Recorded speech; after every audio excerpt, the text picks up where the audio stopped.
My cheating wife organized a ladies' weekend with her former boyfriend. So I arranged for moving trucks to clear out her belongings and demanded she leave our home forever. Hey everyone, my name is Blake, and I need to tell you about the moment my world quietly fell apart and how I put it back together again. Her hand lingered on the doorframe longer than it needed to that Friday morning. It wasn't affectionate or tender, it was hesitant, almost guilty. Like guilt itself wanted a second to speak up and warn me about what was coming, but it didn't get the chance. She turned around, flashed me that half smile I used to love, and tossed her hair over her shoulder with the casual confidence of someone heading to brunch with friends. Not someone who was about to drive 5 hours to another man's bed. Victoria wore her black leather jacket that morning, the one she always saved for special occasions. I'd never particularly liked that jacket, not because it was ugly or didn't suit her, but because she only wore it when she wanted to feel powerful, commanding, in control. It was her armor for moments when she needed to be someone other than the woman who made me coffee every morning and complained about her coworkers over dinner. She didn't kiss me goodbye that day, just muttered, "Don't wait up," as she slammed the door behind her, leaving me standing in our hallway, listening to the echo that seemed to last longer than it should have. I stood by the kitchen island with one hand flat against the cold granite countertop and the other gripping my teacup tight enough that I was surprised it didn't crack under the pressure. "Girls' trip," she had told me earlier that week, her eyes not quite meeting mine as she folded clothes into her overnight bag. "Up by the lake," she continued, adding details like she was building a wall of lies brick by brick. No signal, no stress, just wine and face masks with the girls. Every single word was a lie, and deep down I think we both knew it. But I wasn't surprised anymore. Not really. I was just tired. Bone deep, soul-crushing tired. The truth is, I had known something was wrong for 5 weeks before that morning. The moment it all clicked into place wasn't some dramatic revelation, like finding lipstick on a collar or having strangers send me screenshots of my wife with another man. It was much smaller than that, more surgical in its precision. She had started singing in the shower again, and Victoria only sang when she was in love. I used to be the reason for those songs. It started as little hums while she washed her hair, then evolved into full-blown ballads while she shaved her legs or applied her makeup. But these weren't for me anymore.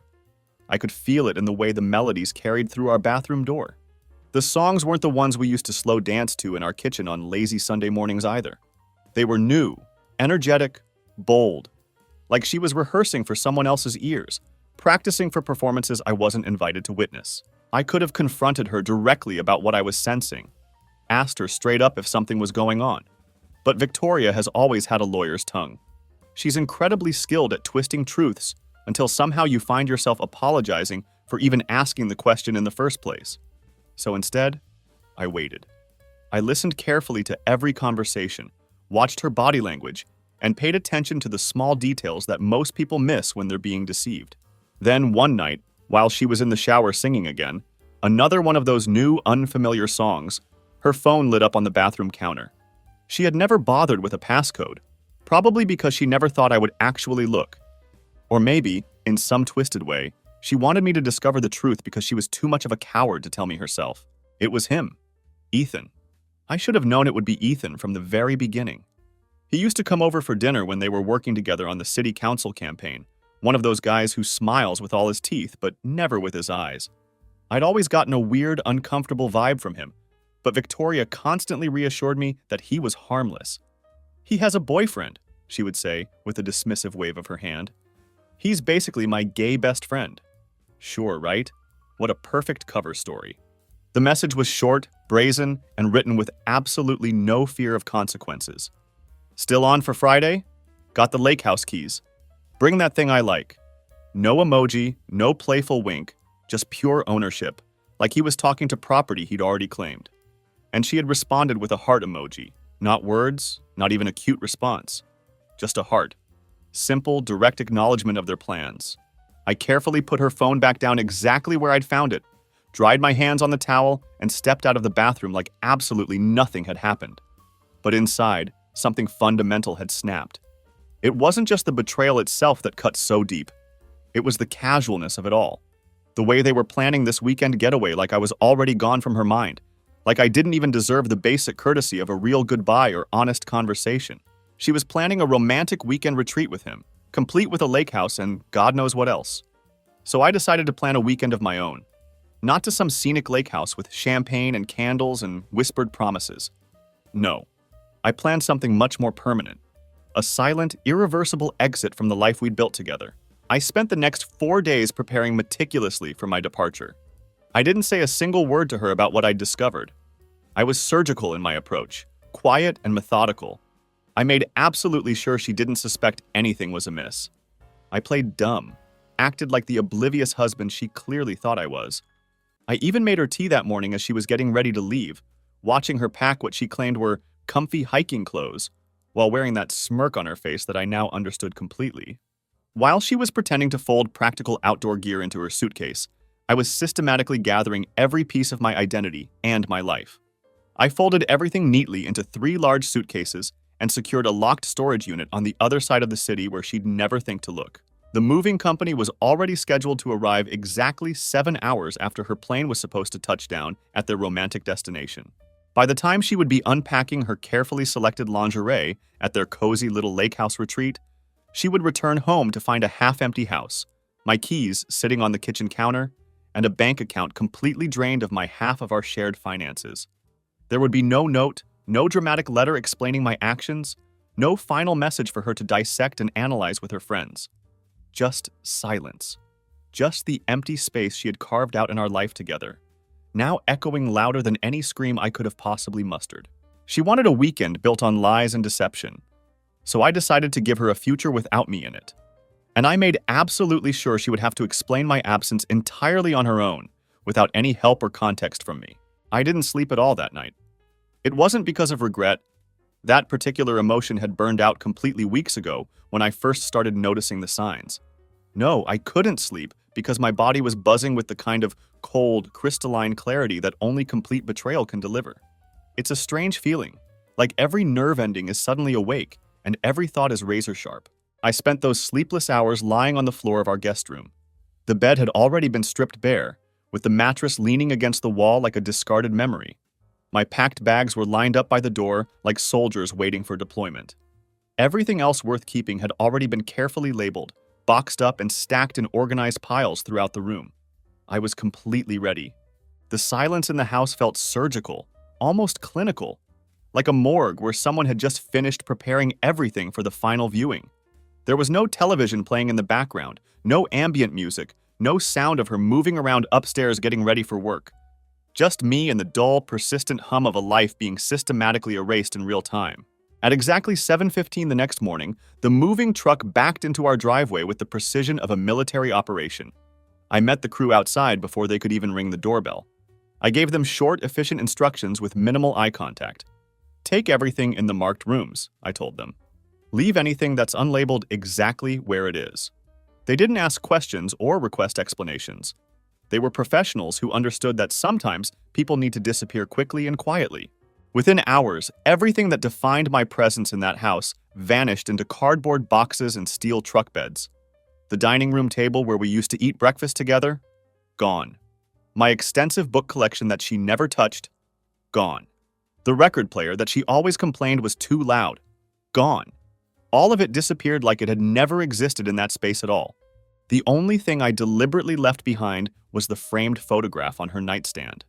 It was her favorite picture of us, the one where we're grinning like idiots in front of a rental car during our trip to Big Sur. Our arms are wrapped around each other, and she's wearing sunglasses that I now realize belong to him. I didn't know it at the time, but looking back, the signs were probably there even then. By 10:30 that morning, the entire operation was complete. I did one final walkthrough of the house, moving slowly through each room like I was conducting an inspection. I didn't touch anything that remained, and I didn't allow myself to cry. My hand briefly grazed the wall in the hallway where she had written, "This is our forever" in chalk when we first moved in together. I didn't wipe it off. I wanted her to see those words when she walked back through that door. I wanted her to choke on the irony of her own optimistic promises. I dropped the house keys into the ceramic bowl by the front door. The same bowl where we used to toss our keys every evening when we came home from work, back when we still meant something. I walked out of that house without looking back even once, got into my truck, started the engine, and drove directly to a parking lot about 3 miles away. I had time to kill. Her flight wouldn't land for several more hours, which meant I had a window of opportunity to take care of the remaining loose ends. I sat there in that anonymous parking lot with my phone in my hand, staring at her contact photo. It was one she had chosen herself. A picture of her kissing my cheek while we were both flushed and buzzed from wine at some dinner party. She had captioned it, "My always," with a little heart emoji. The irony wasn't lost on me. I changed her name in my phone from Victoria My Love to simply Victoria. No emoji, no pet name, no title of endearment.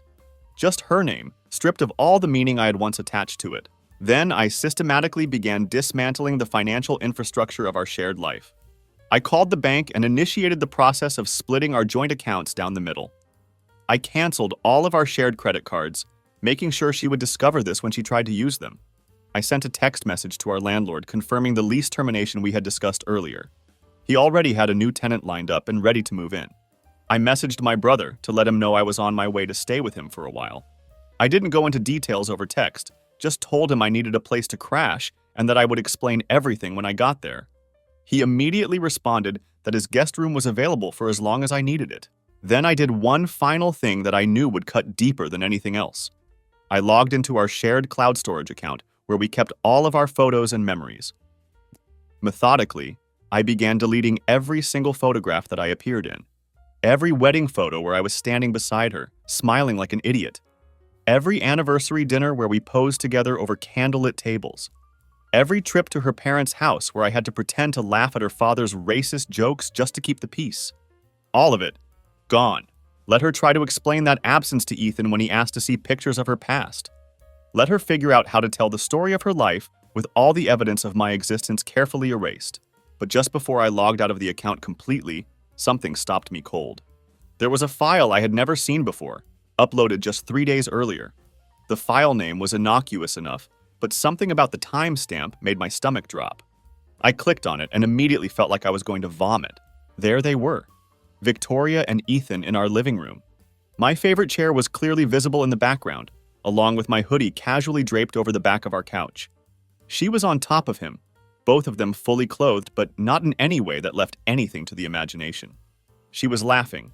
He was filming. And at one point, she looked directly into the camera with a wicked grin and said, "Blake would die if he saw this." Then she winked at the lens like she was performing for an audience.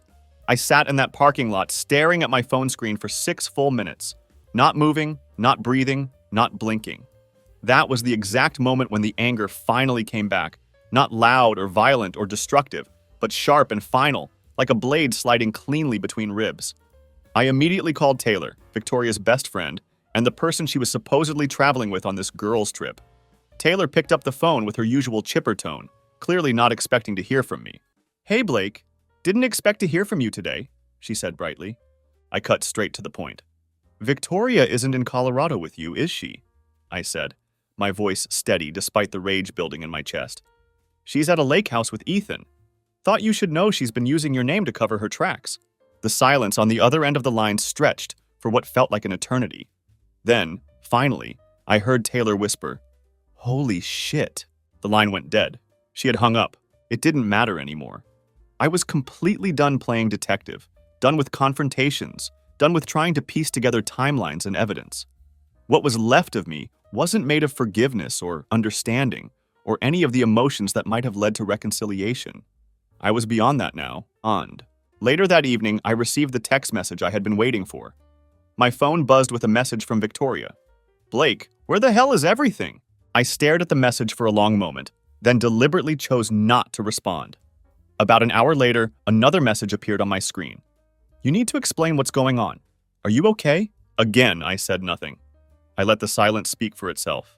Then, finally, came the message that revealed her true nature. "You're acting insane.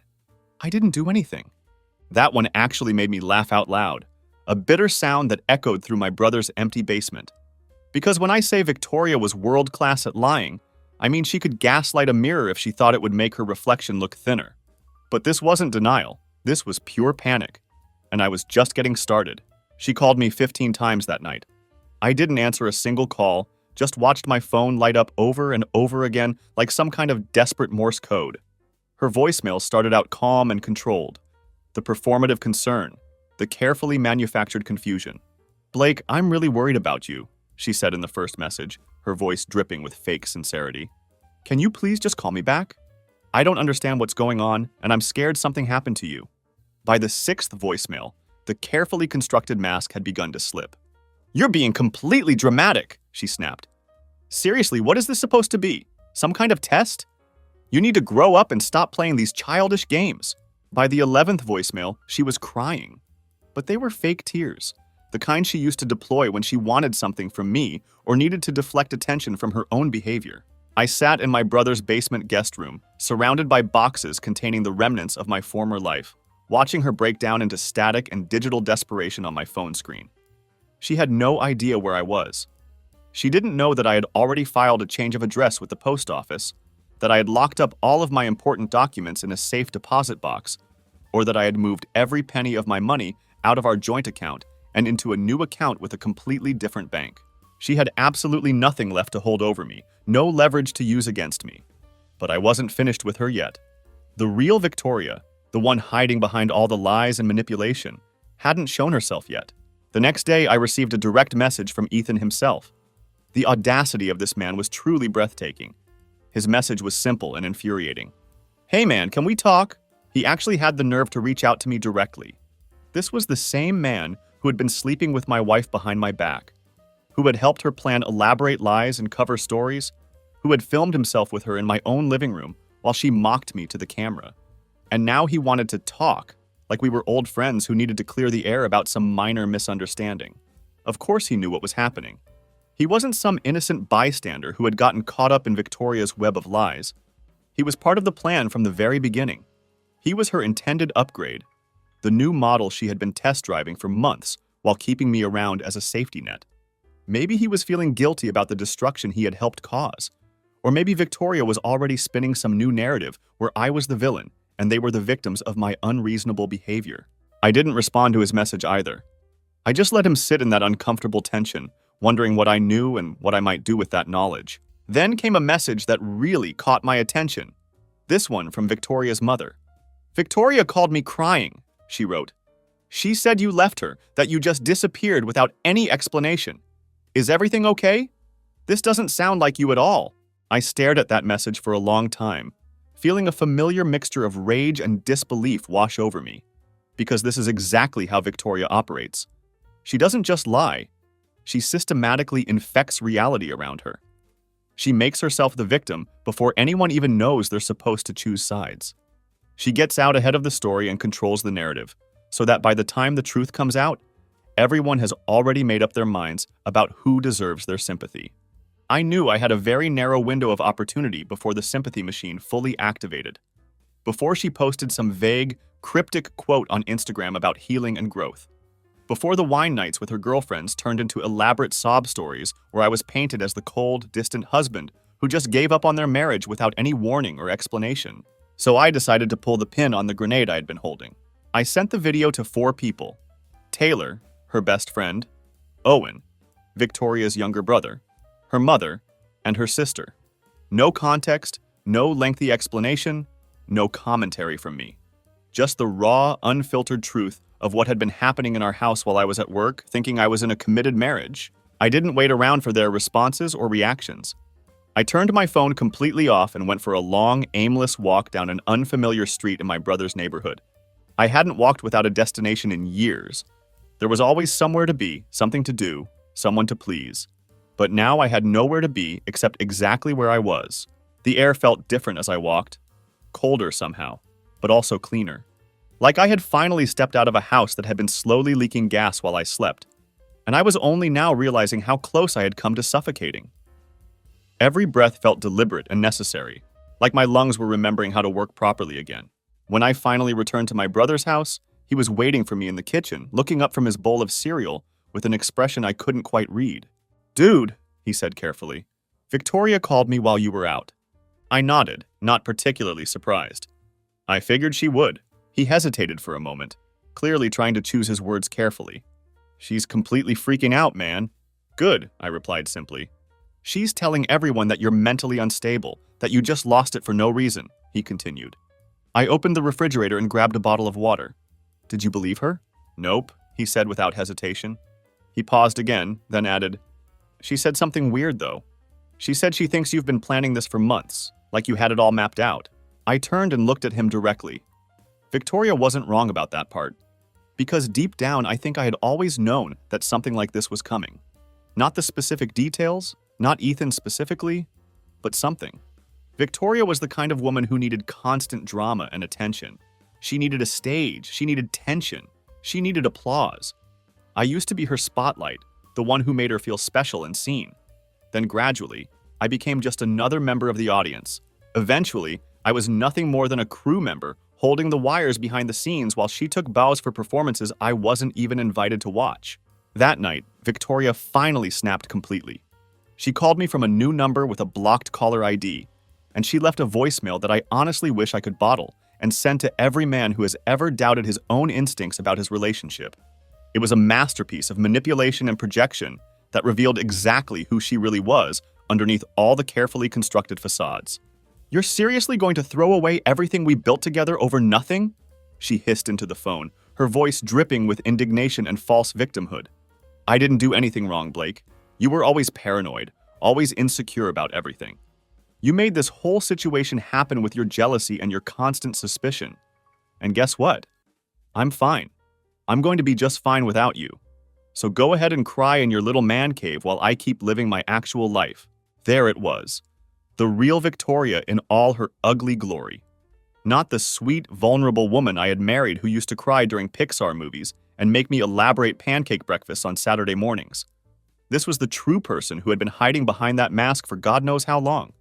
This was the woman who saw other people as chess pieces to be moved around for her own entertainment and benefit. And I was no longer useful on her board.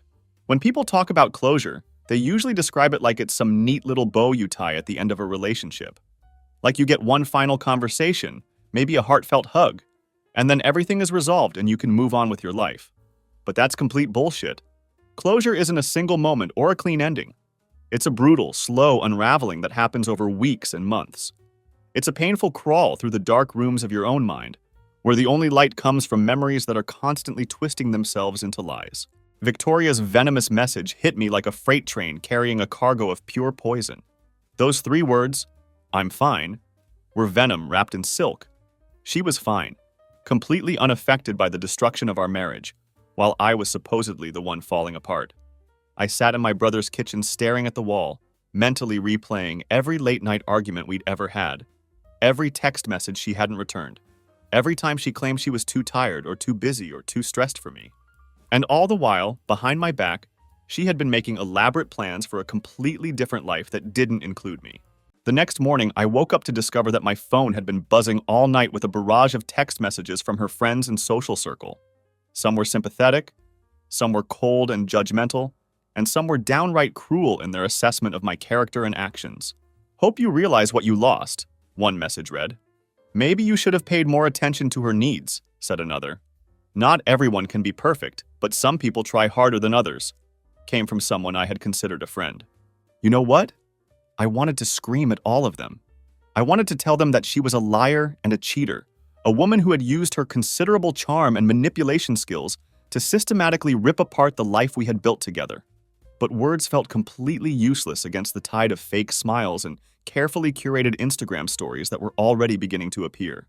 I started seeing posts showing Victoria and Ethan hiking together, laughing like they had never known I existed, like our entire relationship had been nothing more than an inconvenient prologue to their real love story.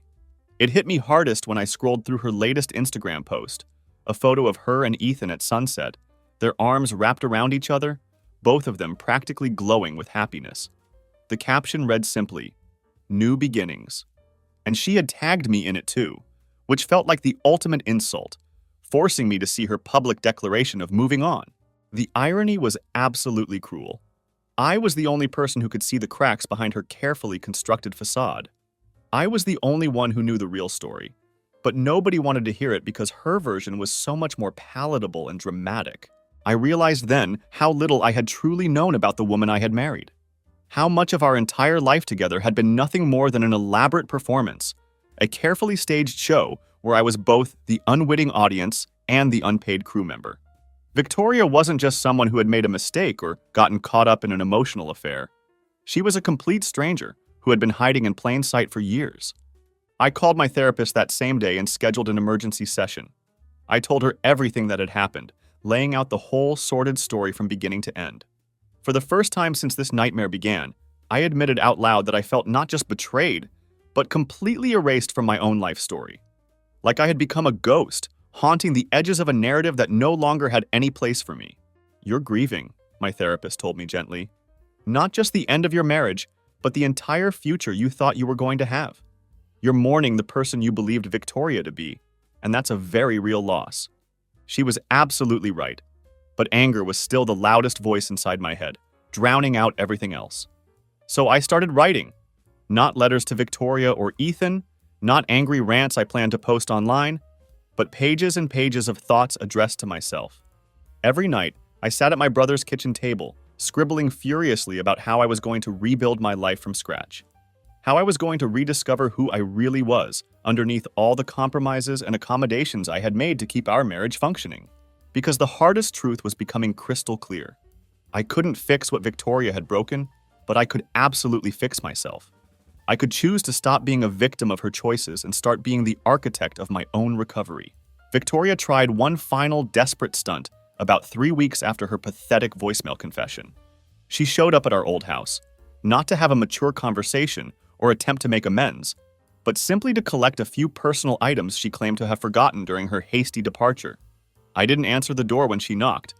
Instead, I watched from a distance as she banged on the front door with increasing frustration, shouting my name like she was trying to reclaim territory that had never really belonged to her in the first place.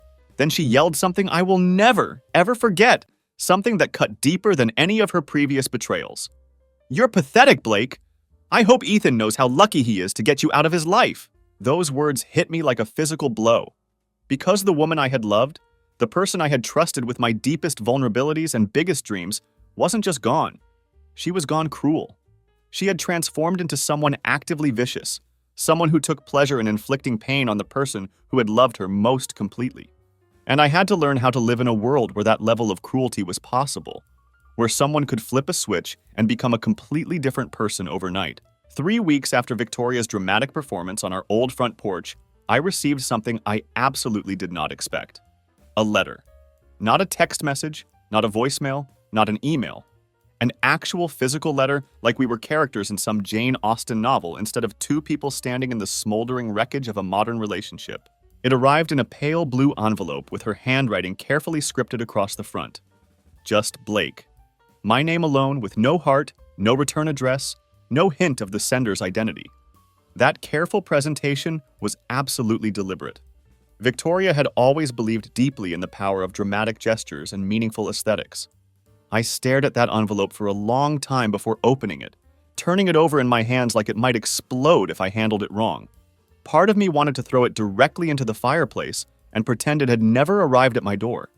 But there was another part of me, the part that used to reach for her automatically in the middle of the night without even thinking about it, that desperately needed to see what she would say after everything that had happened. The letter was exactly 2 pages long, written in her familiar handwriting.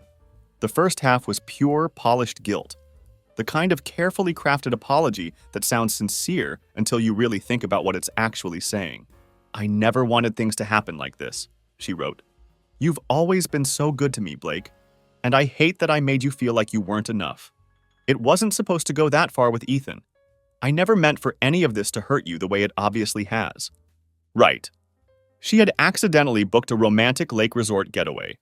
She had accidentally driven 5 hours with carefully packed lingerie. She had accidentally role-played being a single woman because it wasn't supposed to go that far. The mental gymnastics required to write those sentences must have been exhausting. The second page of the letter shifted dramatically in tone. This was Victoria's real voice finally coming through, the one she had always kept wrapped in honey until the moment it turned to sharp glass. "But honestly, Blake, you made things way too easy for yourself," she continued. "You never challenged me anymore. You stopped trying to surprise me or keep things interesting.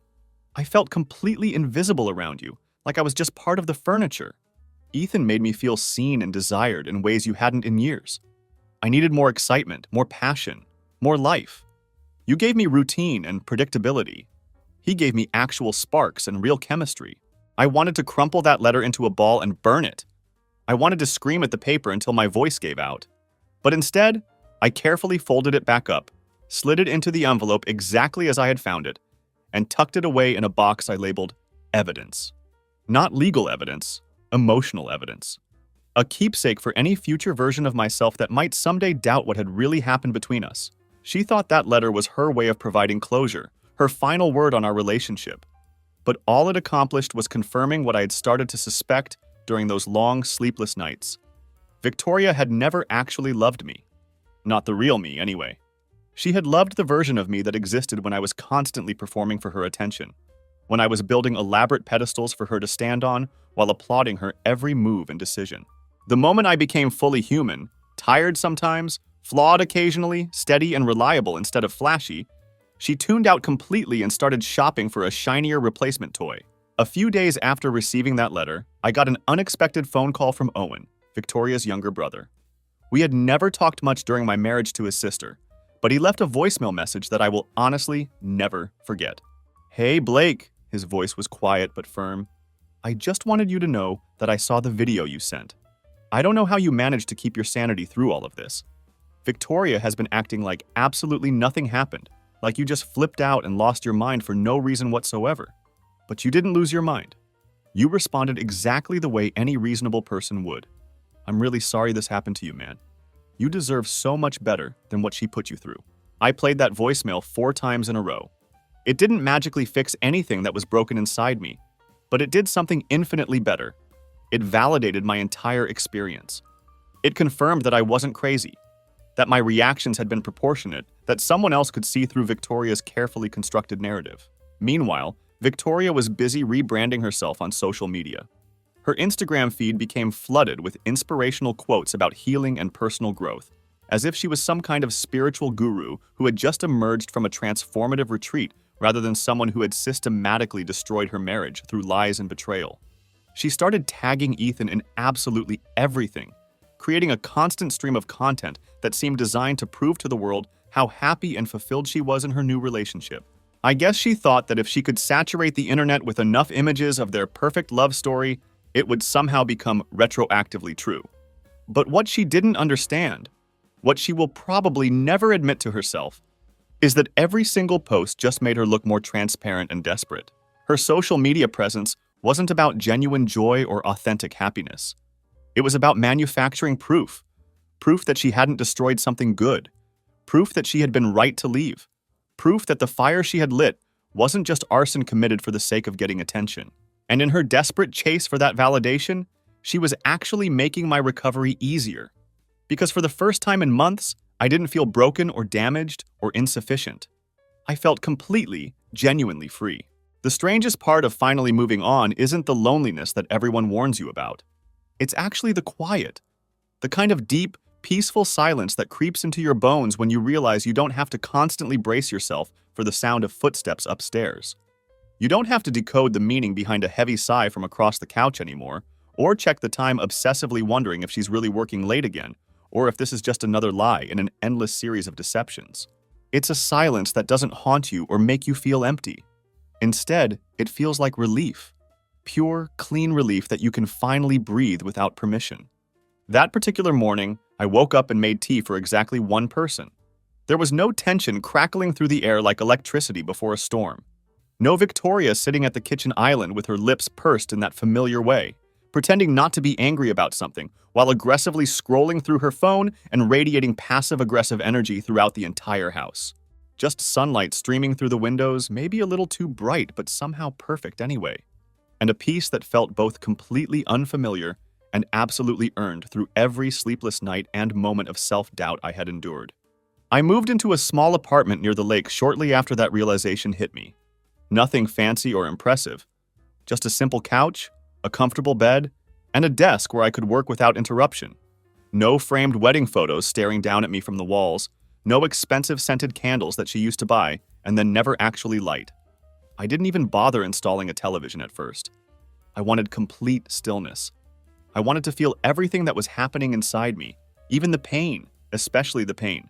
Because I had spent the entire last year of our marriage swallowing my suspicions like bitter pills, pretending not to notice the slow erosion of trust between us, convincing myself that she was just busy or stressed rather than emotionally gone. And now there was absolutely nothing left to pretend about anymore. Victoria didn't reach out to me for quite a while after that manipulative letter.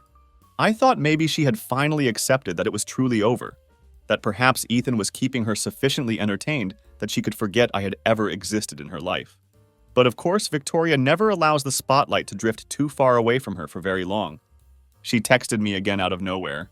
"Can we meet for tea? Just to talk. Nothing crazy, I promise." I stared at that message like it was a trapdoor that might open under my feet if I wasn't careful. Why now? She had already completely torched the bridge between us and danced across the burning wreckage like it was a celebration. But curiosity, or maybe some misguided hope for closure, or something I couldn't even name properly pulled me toward agreeing. We met at a small cafe near the neighborhood where we used to live together. Neutral territory that wouldn't give either of us a psychological advantage. She was already there when I arrived, sitting outside at one of the metal tables with her designer sunglasses on and a perfectly crafted latte in her hands. She looked exactly like someone who hadn't just systematically detonated the most important relationship in her life. She stood up when she saw me approaching, and I made a deliberate choice not to hug her. The first words out of her mouth weren't "hello" or "I'm sorry" or even "you look well." Instead, she immediately went on the attack. "You didn't have to be so dramatic about everything," she said, as if my reaction to discovering her affair had been some kind of theatrical overreaction. I blinked at her in genuine disbelief. "Dramatic? You moved out like I was some kind of monster," she continued, looking around the cafe like I was embarrassing her by having emotions in public. Like I had committed some unforgivable crime against humanity. "You cheated on me," I said flatly. "You lied about it repeatedly. You rewrote our entire history to make your friends think I was the problem. And you're upset that I didn't leave you a cheerful, sticky note on my way out?" She shifted uncomfortably in her chair and looked around again, clearly annoyed that I was speaking frankly about her behavior where other people might overhear us.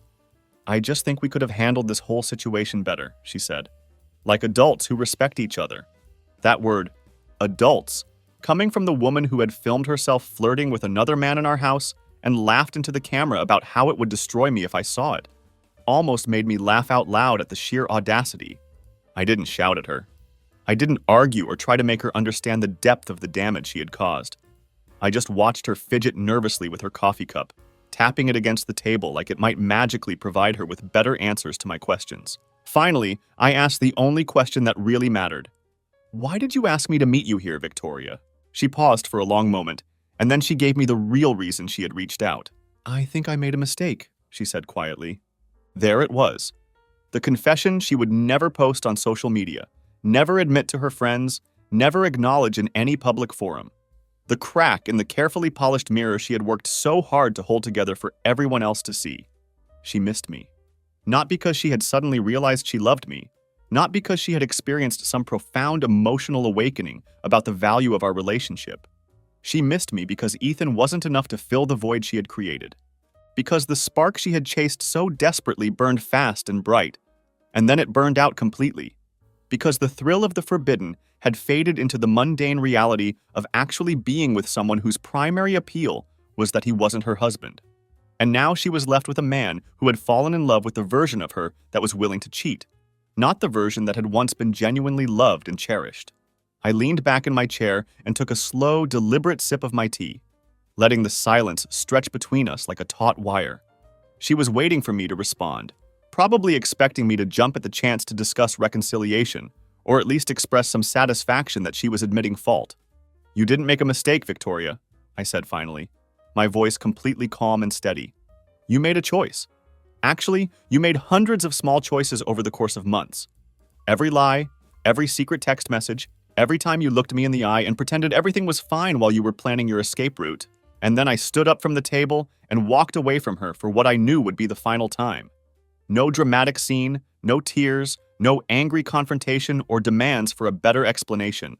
Just me quietly removing myself from her presence and her influence forever. I walked 4 full blocks before I allowed myself to really breathe again. Not just exhale the breath I had been holding, but truly breathe. The kind of deep, cleansing breath that digs into your lungs like it's scraping out old smoke that's been sitting there for months. I honestly don't know how long I had been holding my breath, but it felt like it might have been the entire duration of our marriage. All that crushing weight I had been carrying around. The betrayal, the humiliation, the systematic destruction of everything I had believed about our relationship. It didn't magically disappear in that moment, but it finally stopped clinging to my ribs like it had taken up permanent residence there. It stopped being the thing that defined every thought and every feeling. Victoria's words kept echoing in my head as I walked. "I think I made a mistake." She had said it like she had accidentally ordered the wrong wine at dinner, like what we had built together, what she had systematically destroyed, was something she could just scoop up off the floor and salvage with a little effort and the right apology. I used to fantasize about hearing exactly those words from her, back when I still believed they would mean something significant. Back when I still harbored some foolish hope that she would eventually regret her choices enough to fight for what we had once shared. But sitting across from her that morning, watching her stumble through half-truths and carefully rehearsed expressions of guilt, I felt absolutely nothing. No spark of renewed hope, no familiar ache of longing, no desire to comfort her or make her feel better about the choices she had made. Just a deep, permanent understanding that had settled into my bones. She only wanted me back because I had finally walked away completely. Victoria doesn't chase after people unless they're already gone, and she doesn't value anything unless she's lost it. That night, I received another message from Owen, Victoria's brother. He had apparently seen her recently and wanted to give me an update I hadn't asked for. She's not doing nearly as well as her social media makes it seem.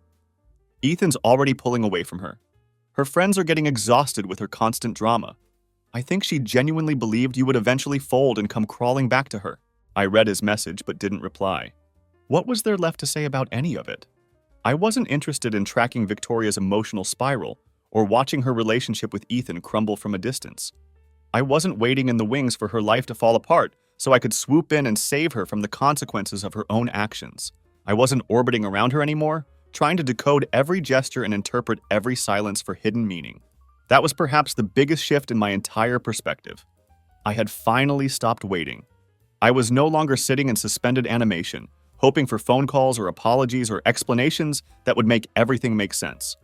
I wasn't trying to position myself for a reconciliation I no longer wanted. I had built an actual life for myself. A quiet life, but completely mine.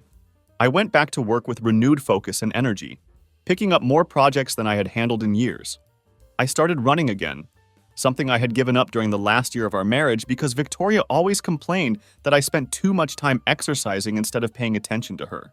I reconnected with friends I hadn't seen since our wedding, people I had gradually lost touch with because Victoria found them boring or incompatible with her social circle.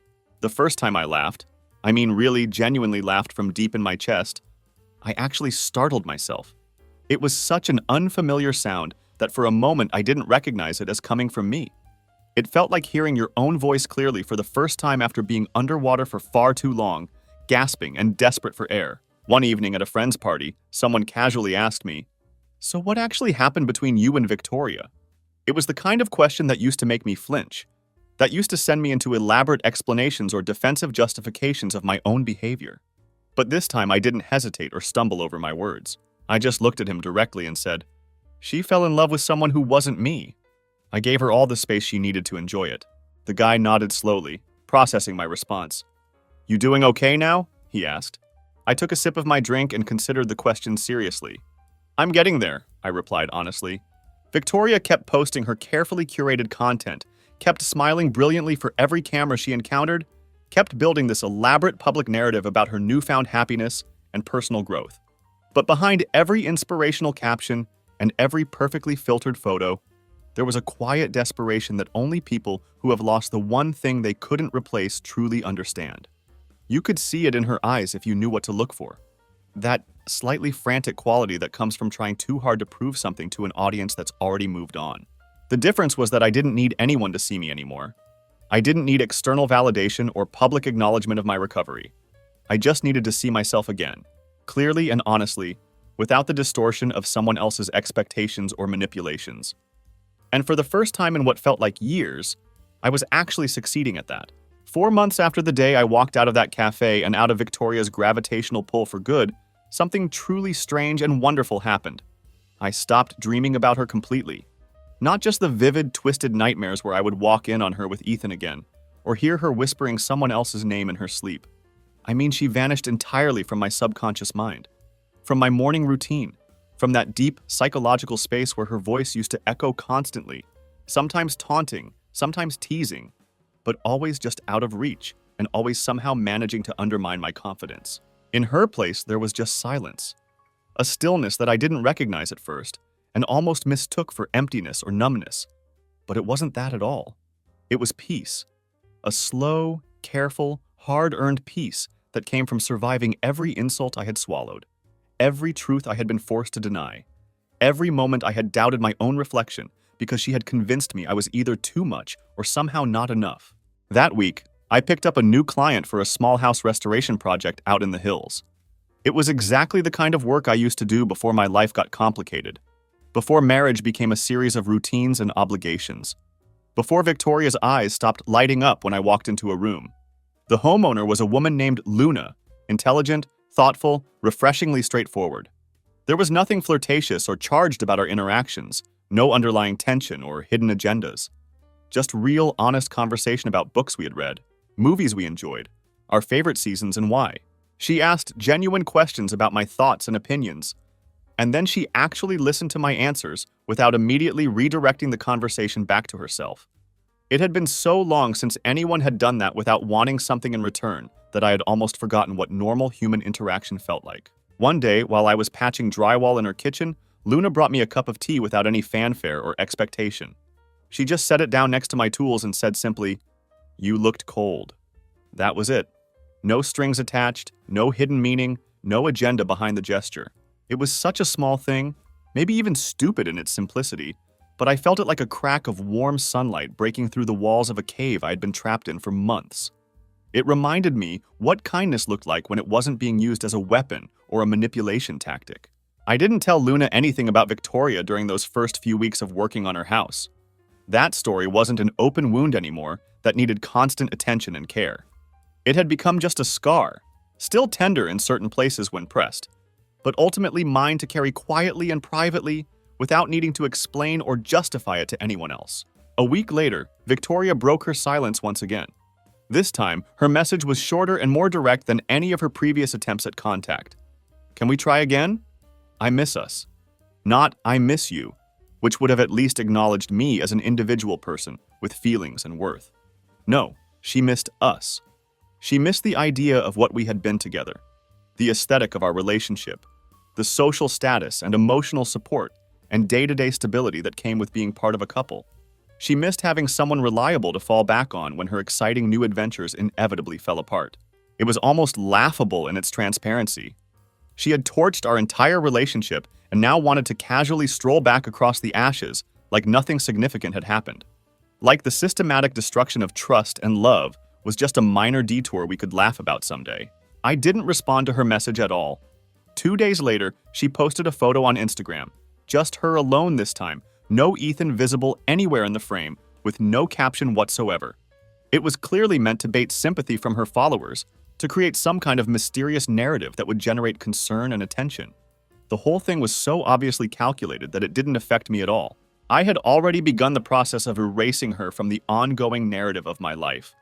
Not out of anger or spite, but out of pure survival instinct. You see, the worst part of being in a relationship with someone like Victoria isn't just the lying or the cheating or even the public humiliation. It's the gaslighting, the constant emotional manipulation that folds your reality until you can't tell which way is up anymore. When you're with someone who systematically distorts the truth, you begin to doubt what you saw with your own eyes, what you felt in your own heart, what you know to be fundamentally true about yourself and your experiences. You start questioning your own memory, your own judgment, your own worth as a human being. But that fog was finally lifting. Now I could see her clearly for exactly who she was, and more importantly, I could see myself clearly too. She hadn't ruined me or broken me beyond repair. What she had actually done was strip away all the noise and confusion until only the truth remained. And the truth was simple. I was never hard to love. I was just inconvenient to betray. Now that I was no longer there to absorb all of her damage and dysfunction, she had no one left to project her problems onto. She had to face the consequences of her choices without using me as an emotional dumping ground or a scapegoat for her own behavior. I didn't need revenge against her anymore. I didn't need some dramatic confrontation or public vindication. I didn't even need closure in any traditional sense. All I needed was distance. Physical, emotional, and psychological distance. And that was finally something she couldn't take back from me, no matter how many desperate messages she sent or manipulative stunts she tried to pull. The first time I saw Victoria in person again after our disastrous cafe meeting, it was completely unplanned and caught me totally off guard. I was picking up some basic construction materials at a supply store downtown late one afternoon. Nothing dramatic or significant, just drywall compound and a few light fixtures for Luna's kitchen renovation project. And then suddenly, there she was at the register ahead of me, standing alone without Ethan anywhere in sight. She wasn't wearing a wedding ring or engagement ring, which I noticed immediately. Just Victoria, looking somehow smaller and less commanding than I remembered her being. She spotted me before I could turn around and leave, and I watched her face change as she recognized me. Her lips parted slightly, like she might call out my name, but then she hesitated. Maybe she saw something in my expression. That clean, sharp edge that comes from finally being completely free of someone's influence. That complete absence of need or desire that must have been written all over my face. She approached me slowly and carefully, like someone trying to get close to a dog they had kicked too many times in the past. A nervous, carefully constructed smile played at the edges of her mouth as she got closer. "Hey!" she said, her voice pitched too light and sounding overly rehearsed. I nodded once in acknowledgement. Victoria. Just her name. Nothing more. The flicker of disappointment that crossed her expression told me she had been hoping for more warmth, more openness, some hint that the door between us wasn't completely sealed shut. "You look good," she said, desperately reaching for small talk to fill the awkward silence. I shrugged. "I am good." She stood there for a moment, holding a small basket that contained nothing but a single can of paint and clutching her phone like it was a lifeline. She clearly didn't know what to do with herself in this situation. Victoria, who had always been the one in complete control of every conversation and every interaction, was suddenly unsure of her own power. "You've been ignoring my messages," she said, trying to inject a casual smile into her voice like we were old friends, just catching up after a busy period, rather than two people standing in the wreckage of a completely destroyed marriage. "I read them," I replied flatly, offering no additional explanation or comfort. There was a pause as she processed my response, clearly hoping I would elaborate or show some sign of engagement. When I didn't, she pressed further. "And I don't owe you anything," I added simply. That statement cracked her composure just a little bit. I could see the facade starting to slip as the reality of my complete detachment began to sink in. "Blake," she said, her voice softer now, almost pleading. "You know I messed up. I said I'm sorry for what happened." "No, you didn't mess up," I corrected her calmly. "You chose over and over again. You lied directly to my face for months. You let me rot in confusion and self-doubt while you were playing house with someone else behind my back. That's not a mistake or an accident. That's a character trait. I didn't raise my voice or show any emotion as I spoke. I didn't break down or lose control. And I think that complete steadiness hit her much harder than any screaming match or dramatic confrontation ever could have. "Ethan's gone," she blurted out suddenly, like this was some kind of trump card that would change everything between us. There it was. The real truth finally revealing itself. She wasn't standing in that supply store because she had suddenly realized how much she loved and missed me. She was there because her new source of excitement and validation had dried up completely. Because she had finally learned the hard way that love isn't a light switch you can flip on and off whenever it's convenient for your current situation. I looked her directly in the eye with complete calm and said, "That's not my problem." Her eyes started to gloss over for just a second, long enough for me to catch a glimpse of the old Victoria, the one who had always used tears as weapons when she needed to manipulate a situation in her favor. But I didn't stick around for that performance. I had seen that show too many times before, and I knew all the tricks. I turned around, paid for my materials at the register, and walked out of the store without any hesitation, without saying goodbye, without looking back even once. Just a door opening, and another door finally closing permanently. This time, I was walking away from the outside where I belonged, rather than being pushed out from within. As I stepped into the fading evening light in the parking lot, I felt something fundamental shift inside me. A heaviness that I had been carrying around for far too long, so long that I had almost forgotten what it felt like to move without it, finally lifted completely. She no longer lived inside my head, rent-free and influencing every decision I made. She no longer had a vote in how I felt about myself or what I chose to do with my time and energy. She was just a woman I used to know, someone from my past who had taught me important lessons about myself and about the kind of person I wanted to be. And I was finally, completely, genuinely free from her influence. A week passed after that final encounter, and for the first time since this whole nightmare began, there were no new text messages, no voicemails, no desperate attempts at contact from Victoria, just the soft, peaceful static of her complete absence from my life. It was the first time the quiet felt like real silence instead of her holding her breath, waiting for the next opportunity to insert herself back into my world. It was truly over. Not just in terms of paperwork or legal documents, not just in the story I told other people when they asked what had happened. It was over in energy, over in the invisible emotional tether that used to pull at me during dark moments even when I hated her, even when I swore I was completely done with her and everything she represented. That connection was gone. I didn't tell anyone that I had seen her at the supply store. I didn't call my brother or Luna or my therapist to process what had happened. I didn't need to replay the conversation or come up with better comebacks I could have used. I wasn't shaken or upset or even tempted to respond to whatever desperate measures she might try next. I was building simple pine shelves that morning when it hit me, a feeling I hadn't experienced or recognized in years. Stillness.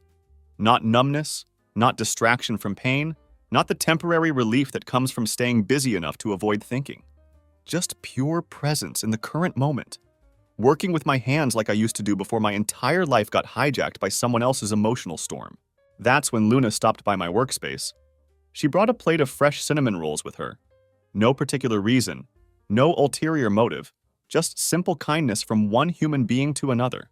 She leaned casually against the doorframe, her eyes taking in the half-assembled wood scattered across my work table. "Busy?" she asked with genuine interest. I shook my head and gestured at the project in front of me. "Not really. Just building something that won't fall apart." She smiled at my response, and there was something warm and understanding in her expression. "You say that like it's a rare thing," she observed. I thought about her comment for a moment, then replied honestly, "It is. We didn't talk about Victoria during that visit. Luna didn't ask probing questions about my past or try to get me to open up about painful experiences before I was ready. She never pushed or pried into areas I wasn't comfortable discussing. That's what I genuinely liked about Luna from the very beginning. She lived completely in the present moment. She didn't try to fix me or heal me or compete with the ghosts of my previous relationships. After she left, I sat there for a while, staring at the natural grain of the wood in front of me. I ran my fingers slowly along the smooth edges, checking for imperfections or rough spots. No splinters, no weak points, no hidden flaws. The wood was smooth, steady, and built right from the beginning. It made me think about all the things Victoria and I had tried to build together during our marriage. The house, the shared dreams, the social image, the life we thought we wanted. We had focused so intensely on creating the perfect outward appearance, the Instagram-worthy moments and the impressive milestones, but we had never bothered to properly maintain the foundation underneath it all. Or maybe I had tried to maintain it, and she had simply kept setting small fires in the structural walls, waiting to see how long it would take before the support beams finally gave way under the accumulated damage. But that was all in the past now. I didn't hate Victoria anymore. That emotion had burned itself out completely and left behind something much more valuable: indifference. I didn't need her to understand the pain she had caused or acknowledge the destruction she had left in her wake. I didn't need an apology that would never come, or an explanation that would never make sense. I had learned that some people only feel motivated to apologize when they see you thriving without them in your life. Not because they genuinely regret the pain they caused, but because they can't stand not being the center of your emotional universe anymore. They miss being the most important person in your story, even if they earned that position through manipulation and betrayal. Victoria didn't miss me as a person. She missed her favorite mirror, the one that had always reflected back exactly what she wanted to see about herself. But that mirror was completely shattered now, broken beyond any possibility of repair. And the man who was looking back at me from my own reflection now was someone entirely new. Not softer or harder than before, not more trusting or more cynical. Just real. Just authentically himself, without the constant need to perform or accommodate or minimize his own needs to keep someone else comfortable. It was early evening when I received an email from our old landlord. Nothing dramatic or emotionally charged. Just a routine business notification that the security deposit refund from the house Victoria and I had once shared had finally been processed, and the money was ready to be distributed. A few $100s. just enough to remind me of the couch we had argued about buying, the dining table where we never really ate together, the carefully staged life we had constructed, and then slowly stopped actually living. Attached to the landlord's message was a forwarded note from Victoria that contained a single, telling sentence.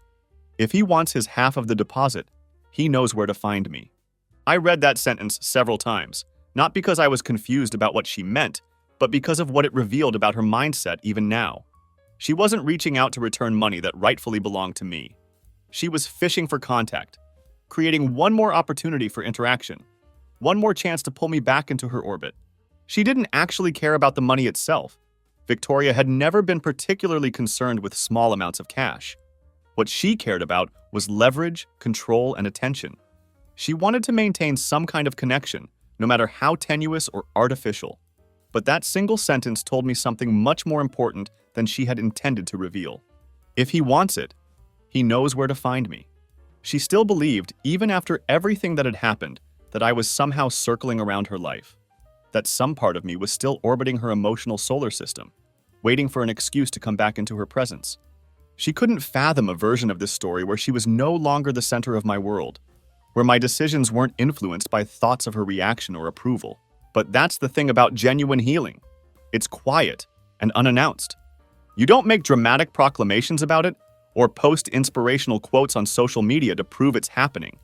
You don't feel the need to demonstrate your recovery to an audience or convince anyone that you're better off now. You just stop showing up to the war that someone else started.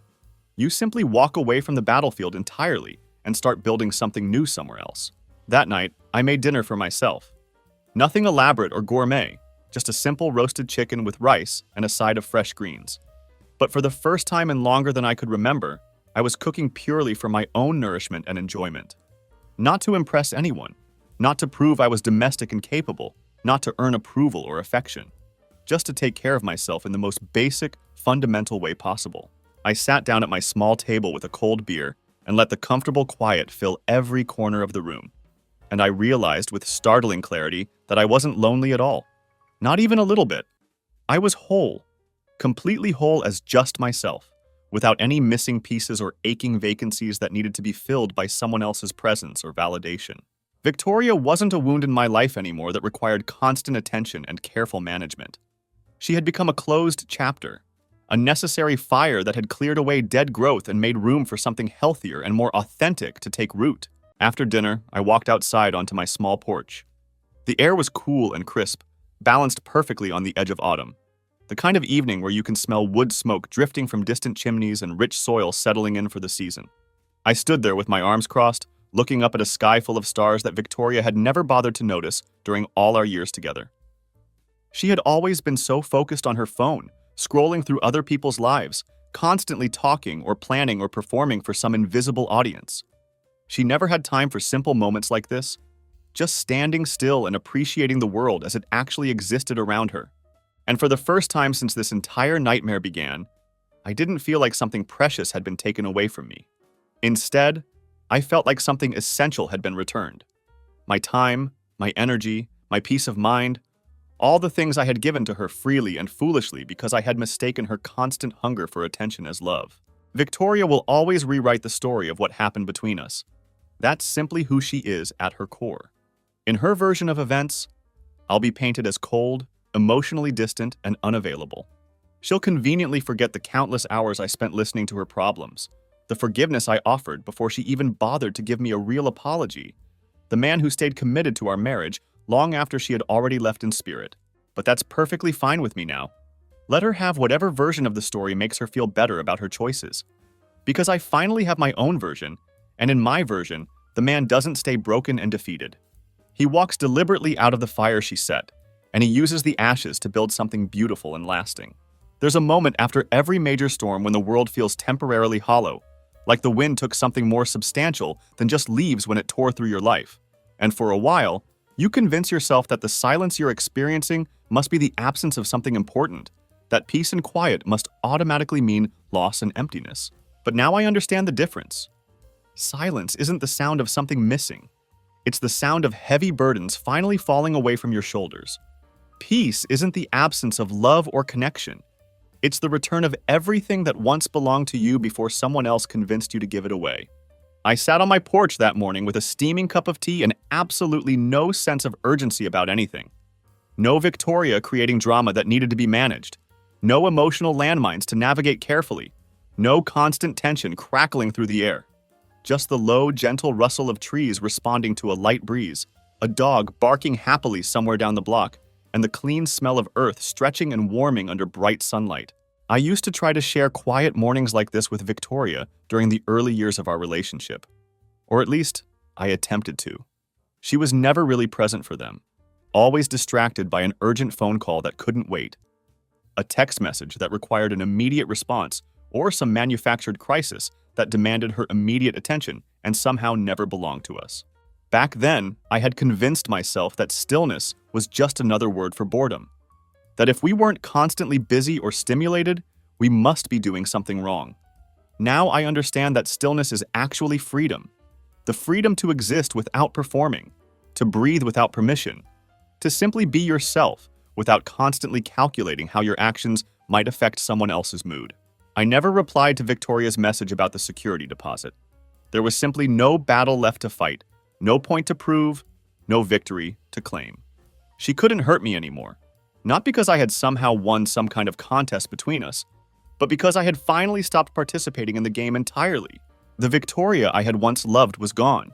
Probably had been gone for much longer than I wanted to admit. Maybe she had never really existed in the first place. Maybe she was just a carefully constructed version of herself that I had built out of hope and wishful thinking, dressing up red flags and calling them passion, mistaking manipulation for depth. Ethan faded from the picture completely around this time. I heard about their breakup through the usual network of mutual friends and acquaintances who didn't realize I'd already stopped caring about Victoria's romantic drama. Apparently, their relationship fizzled out quickly once the excitement of the forbidden affair wore off, and they had to deal with the mundane reality of actually being together. No surprise there, really. You don't build a lasting relationship on a battlefield and expect it to survive once the smoke clears. They had bonded over the thrill of betrayal and deception, not over genuine compatibility or shared values. Once that initial rush faded, they were left with nothing but the uncomfortable truth that they were both people willing to lie and cheat when it served their purposes. Luna and I kept talking regularly as I continued working on her house. Nothing romantic had developed between us yet, but she had become a quiet, steady presence in my life. Someone who asked nothing of me except basic honesty and respect. Concepts that felt revolutionary after years of walking on eggshells and trying to decode hidden meanings in every conversation. I never had to shrink myself around Luna or carefully edit my thoughts before speaking them out loud. I never had to perform or pretend to be more interesting than I actually was. We talked about music and literature, about trees and weather patterns, about why people choose to stay in situations that obviously aren't working for them. She didn't cry to manipulate me into feeling sorry for her. She didn't push for information I wasn't ready to share. She didn't treat every conversation like an audition where I had to prove my worth or entertainment value. She just showed up as herself and allowed me to do the same. And I did show up, not for her specifically, not out of some misguided attempt at revenge against Victoria, but for myself. Because that's what Victoria had never understood about me during all our years together. I wasn't perfect, I wasn't flashy or exciting or unpredictable. I wasn't the kind of man who would sweep her off her feet with grand romantic gestures or keep her constantly guessing about my feelings. But I was the kind of man who stayed, who built things carefully and maintained them over time, who chose the same person every day, even when it wasn't easy or exciting, who showed up consistently and made an effort to understand and support the person I had committed to loving. And when the time finally came to leave, I was also the man who could walk away cleanly. Not out of weakness or inability to fight for what we had, not out of fear or pain, but out of genuine self-respect and an understanding of my own worth. The last thing I ever wrote about Victoria was a single line in the journal I had started keeping the night she left for her fake girls' trip to the lake house. It was simple and final. She lost a good man. I found a better one inside myself. That was the real ending to our story. Not the confrontations, not the angry messages, not the dramatic collapse of her relationship with Ethan. The real ending was about becoming. About discovering who I actually was when I stopped trying to be who someone else needed me to be. If you're reading this and you're currently trapped in the confusion and doubt that comes with being systematically lied to and manipulated, Let me tell you something that no one said to me when I needed to hear it most. You are not hard to love. You are not too much or too little or fundamentally flawed in some way that makes you unworthy of honest affection. You are not broken for noticing the things they work so hard to hide from you. Your instincts are probably right, and your feelings are probably valid, even if someone is working overtime to convince you otherwise. Walk away from people who make you feel like you're asking for too much when you ask for basic honesty and respect. Let them keep their fires and their drama and their constant chaos. You can build your own light, create your own peace, and design your own life. And one day, maybe sooner than you think, you'll wake up in a world that doesn't revolve around their moods and manipulations and approval. You'll realize that your world never should have revolved around them in the first place. You'll understand that you are complete and valuable and worthy of love exactly as you are, without having to earn it or perform for it, or compromise essential parts of yourself to keep it.